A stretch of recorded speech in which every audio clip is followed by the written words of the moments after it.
Hola, ¿cómo están? Muy buenos días. Nos da muchísimo gusto que nos acompañen en este martes. Yo soy Carlos Hurtado, en ausencia de Paola Rojas. Ayer Franklin tocó tierra en territorio nacional. Por eso es que hoy platicaremos de los huracanes más fuertes que han azotado a nuestro país. México es un país que por su situación geográfica y al estar rodeado por océanos, cada año se ve amenazado por fenómenos ciclónicos. Estos son algunos de los ciclones más devastadores a su paso por costas mexicanas. Gilberto fue un fenómeno tan impresionante en extensión y amplitud que sus bandas nubosas alcanzaron un área de 2.250 kilómetros. Gilberto se formó el 8 de septiembre de 1988. Llegó a la península de Yucatán como un poderoso ciclón de categoría 5 con vientos de 295 kilómetros por hora y se impactó por segunda ocasión en Cozumel, aunque la zona más dañada fue Cancún, en donde provocó olas de hasta 7 metros de altura. Después salió al Atlántico para tomar fuerza y golpear en una tercera ocasión, ahora en las costas del Golfo de México, en la Pesca, Tamaulipas. Ya degradado en tormenta tropical, golpeó la ciudad de Monterrey, Nuevo León, donde desbordó el río Santa Catarina. A su paso por nuestro país, dejó casi 200 muertos y pérdidas económicas estimadas en más de $5,000 millones.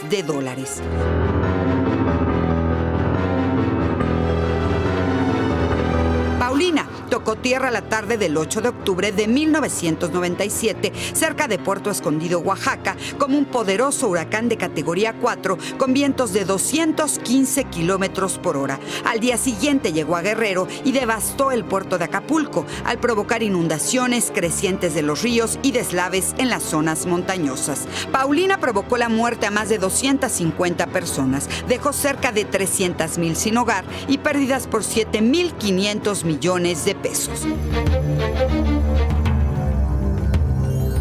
Vilma, el ciclón más errático y destructivo que ha golpeado a México, tocó tierra como categoría 4 con vientos superiores a los 250 kilómetros por hora el 21 de octubre de 2005, cerca de Playa del Carmen, en Quintana Roo, para después afectar con poderosos vientos por más de 70 horas a Cancún y a la Riviera Maya, y es que un frente frío impedía que se moviera de la zona. Vilma dejó 8 muertos y más de $10,000 millones en pérdidas.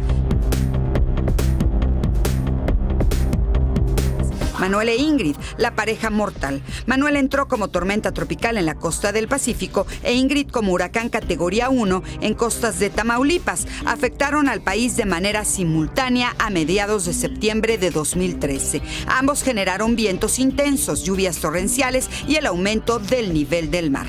Aunque no eran tan poderosos en la fuerza de sus vientos, al llevar una trayectoria tan lenta, descargaron mucha lluvia, lo que provocó que el suelo y los ríos se saturaran, generando deslaves, desgajamientos de tierra y desbordamientos. Esta parejita afectó a 22 de los 32 estados de la República Mexicana. Dejó 157 personas muertas y 1.7 millones de damnificados, en un fenómeno inédito en la historia reciente de ciclones. Los estados más afectados fueron Guerrero, Veracruz, Hidalgo, Michoacán, Colima y Sinaloa. Al aire con Paola, Raquel Méndez Ábalos. Para platicar sobre este tema, una especialista, Raquel Méndez, que nos acompaña hoy, la señora del clima. ¿Cómo está, Raquel? Muy Muchas buenos días. gracias, Carlos. Mucho gusto de saludarlos. Impactada con este tipo de fenómenos después de hacer esta nota y ver que realmente son devastadores, ¿no? ¿Cuáles son los factores que se requieren para que se formen estos fenómenos? Pues sí, muy importante, sobre todo considerando que tenemos en estos momentos a tormenta tropical. Bueno, pues se alimentan de agua caliente. Es decir, se requiere de una temperatura en el mar por arriba de 27 grados. En estos momentos en la zona del Caribe, por donde entró Franklin, la temperatura es de 28 y hasta de 30 grados, por eso encontró la condición. Es decir, humedad. es el combustible que necesita un huracán, es agua caliente. Así y aire es. caliente, y con eso es que... Lo que tú bien dices, humedad o vapor de agua, el viento cálido que juega un papel muy importante.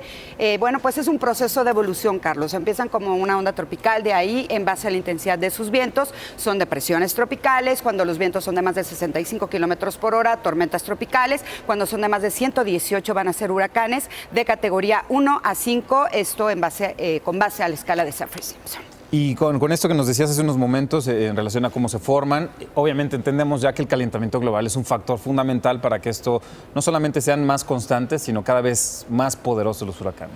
Así es, y fíjate que bueno, pues se ha comprobado que ha habido un incremento en la temperatura global en el océano, evidentemente, así que podemos decir que sí ha contribuido a que tengamos sobre todo ciclones más poderosos. Tal vez en cuanto a la cantidad ha disminuido, pero ha habido unos muy, muy intensos y bueno, pues justamente Patricia ha sido uno de los más Patricia, más te quería preguntar poderosos. porque en la nota hablabas de Ingrid, Manuel, Vilma, Gilberto. Así es. Patricia era hasta ese momento el más poderoso en la historia. Lo sigue siendo, pero no fue tan devastador. ¿Por qué?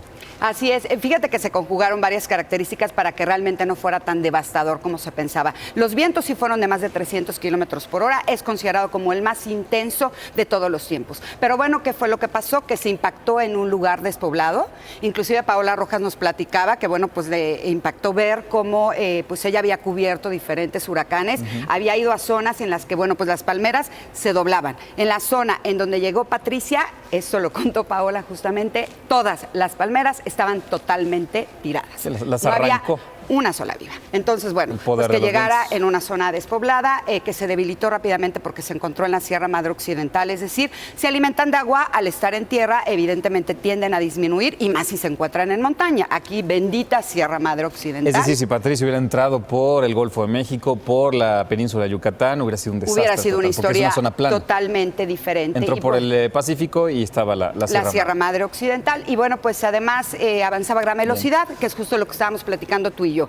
Que cuáles son las condiciones que pueden generar que estos fenómenos, bueno, pues generen muchos daños. Si van muy lentos, descargan mucha cantidad de agua en una sola zona. Patricia iba en una velocidad realmente muy Rápida. ágil, entonces se fue disipando rápidamente. ¿Qué hacer? ¿Qué hacer al momento, Raquel, tú que conoces de estos temas y mucho, al momento de ya estar bueno, antes que estar en el asunto, previo, cuando estás en el conocimiento de que llega una tormenta tropical, llega un huracán, ¿cuáles son las recomendaciones? Bueno, justamente las medidas preventivas que juegan un papel indispensable Salvan para vidas. salvar vidas, así es.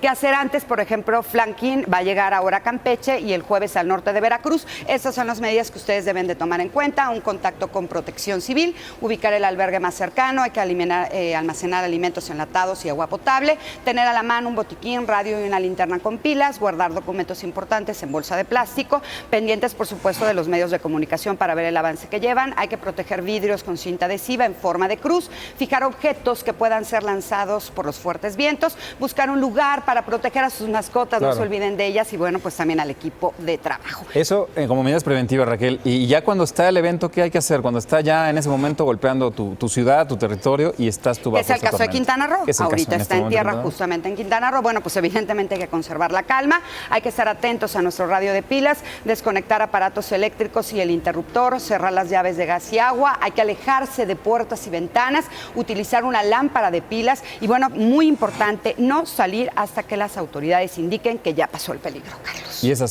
son las medidas para salvaguardar vidas, que es lo más importante, mantener es. la vida, después las cosas materiales de alguna u otra forma se estarán recuperando. Sí, al final las cosas ya son muy diferentes en cuanto al pronóstico, ya podemos saber cuál es la trayectoria que llevan.